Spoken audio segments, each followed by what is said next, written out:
31 دسمبر، سال کا آخری دن، اور کل کیا ہے؟ New year.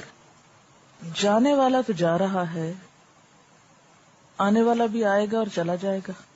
کہ یہ وقت جو ہمیں ملا ہے، یہ زندگی جو ہمیں ملی ہے، یہ سال اور مہینے جو ہمیں ملے ہیں، یہ دراصل ہمارے پاس ایک بہت بڑا خزانہ ہے۔ ہمارا امتحان اس میں یہ ہے کہ اس خزانے کو کس چیز کے خریدنے میں استعمال کرتے ہیں، کس طرح اسے استعمال کرتے ہیں، کن کاموں میں لگاتے ہیں۔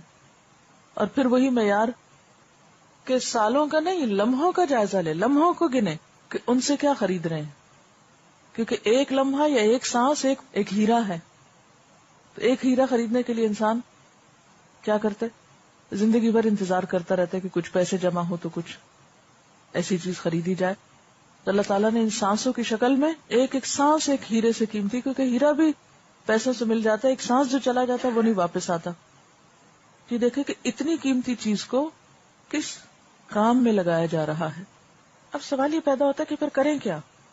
کیا جانے والے وقت کا افسوس کرتے رہیں، آنے والے کے بارے میں خوش ہوتے رہیں، یا وقت ایک خاص موڑ پر آئے تو اس موقع پر ایکسائٹیڈ ہو جائیں، راتوں کو جاگیں، گھومیں پھریں، شور ہنگامہ کریں، شغل میلہ کریں؟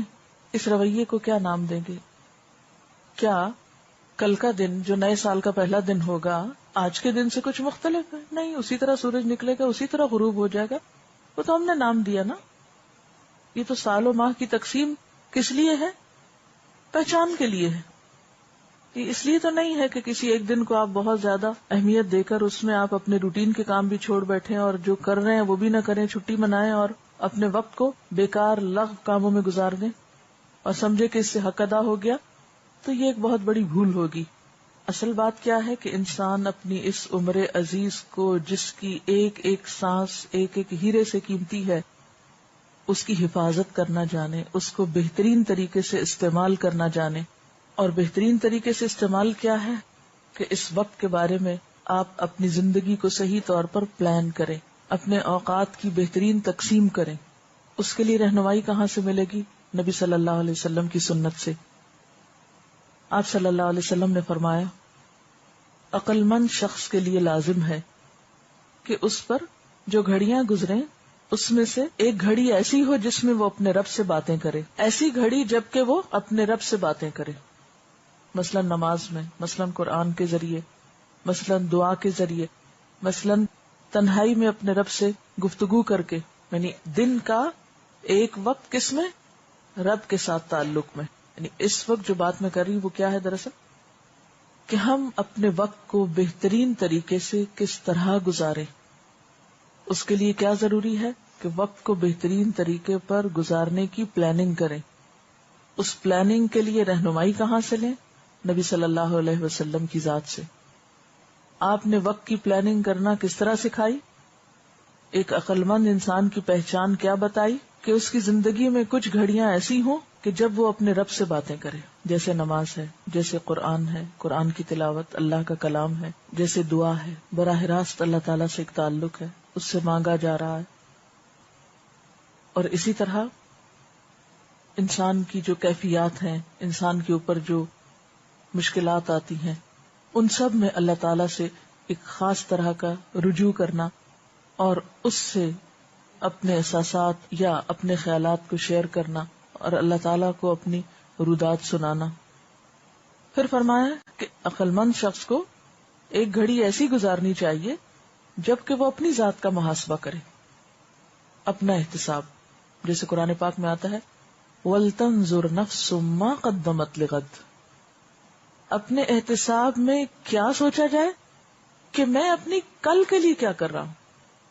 آج کے لیے تم بہت کچھ کر رہے ہیں، کل سے مراد یہاں آخرت، یعنی احتساب میں یا احتساب نفس میں نمبر 1 سوال کہ اپنی کل کے لیے کیا کر رہا ہوں، اپنی آخرت کے سنوارنے کے لیے کیا کر رہا ہوں۔ کیونکہ دنیا کیا ہے؟ آخرت کی کھیتی ہے، جو یہاں کریں گے وہ کل کاٹنا پڑے گا۔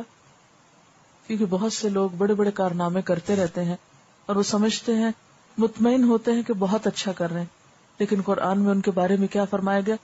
قُلْ هَلْ نُنَبِّئُكُمْ بِالْأَخْسَرِينَ أَعْمَالًا الَّذِينَ ضَلَّ سَعْيُهُمْ فِي الْحَيَاةِ الدُّنْيَا۔ وَهُمْ يَحْسَبُونَ أَنَّهُمْ يُحْسِنُونَ صُنْعًا، کیا ہم بتائیں تم کو کہ اعمال کے اعتبار سے سب سے زیادہ خسارے میں کون ہے؟ وہ لوگ کہ جن کی ساری کوششیں دنیا کی زندگی میں گم ہو کے رہ گئی، وہ سب کچھ صرف آج کے لیے کرتے ہیں، کل کو بھولے ہوئے ہیں۔ اور اس کے ساتھ یہ مشکل کہ وَهُمْ يَحْسَبُونَ، وہ یہ سمجھتے ہیں أَنَّهُمْ يُحْسِنُونَ صُنْعًا، کہ وہ بہت اچھے کام کر رہے ہیں۔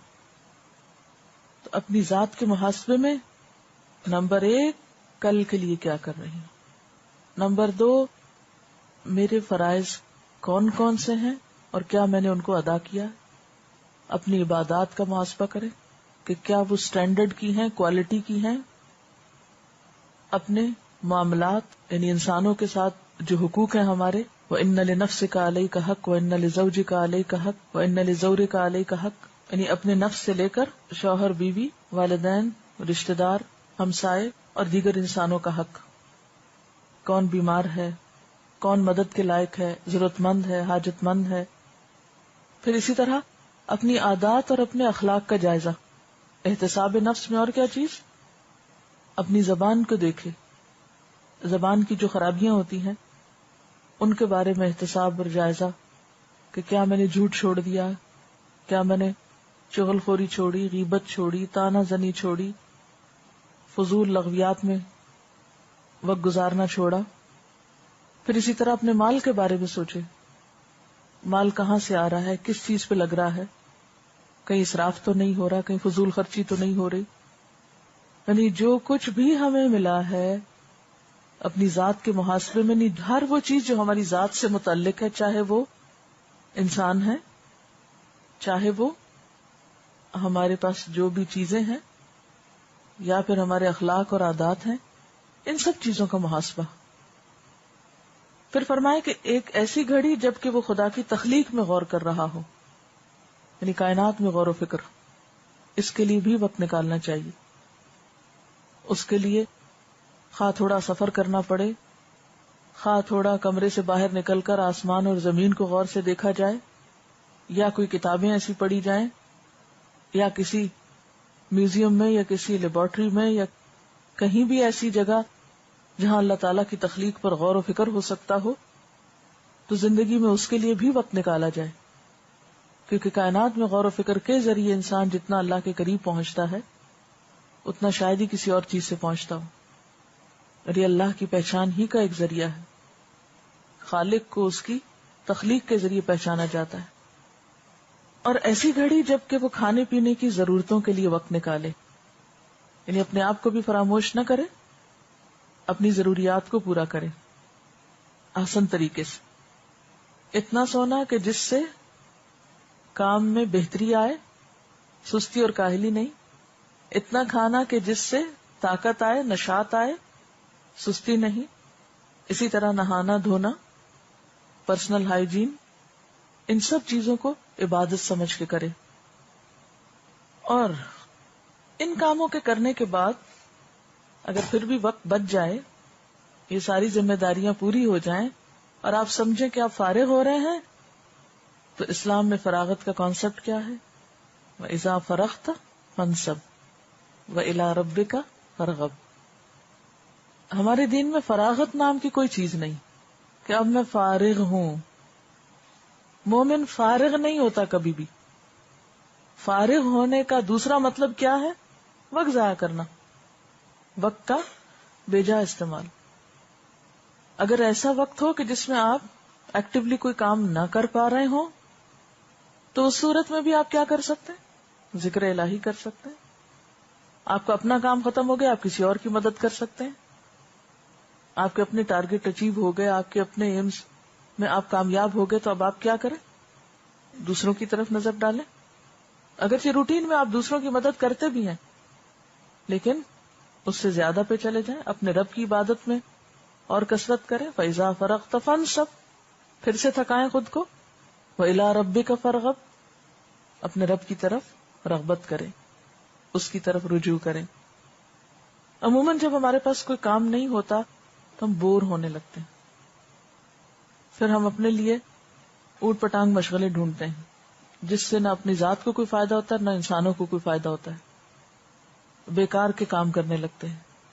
تو زندگی کم تر درجے کے کام کرنے کے لیے نہیں. ہیرے جواہرات سے آپ یا ہیرے جواہرات کے بدلے میں آپ بیکار سنگریزے اور پتھر نہیں لیتے, وہ نہیں خریدتے.